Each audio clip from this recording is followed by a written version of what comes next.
ऐलू जे होली में सुनाए साली हो, बिना डलावा वाले तू जैबू न खाली हो। रुका हो कहाँ जाता हूँ।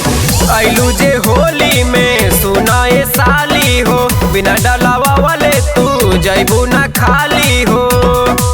के घोर के ले आइल बानी लाले रंग साली जी, लाले रंग साली जी। रंग हम तो है अंगे अंग साली जी, जीजा तोहर हवे दबंग साली जी।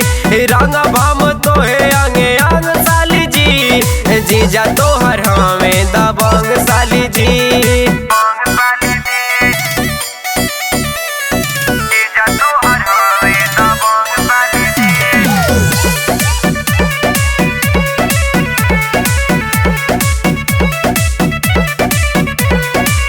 आइल बाटे फागुन महीना, मन कैसे मानी हो। पर साल कैले तू रहू अपन मन मानी हो। सुन हो ए साली जी, आइल बाटे फागुन महीना, मन कैसे मानी हो।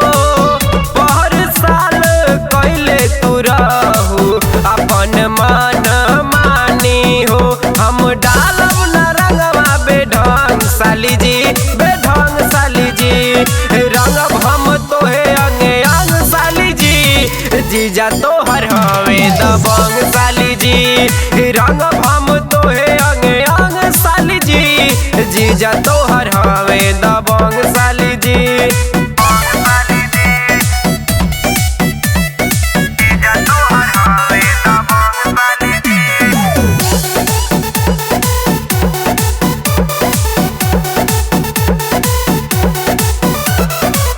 अगला साल मंगल प्रेमी के फेल भइल आस हो।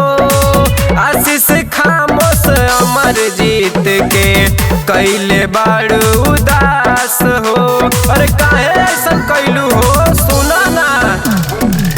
अगला साल मंगल प्रेमी के फेल भइल आस हो।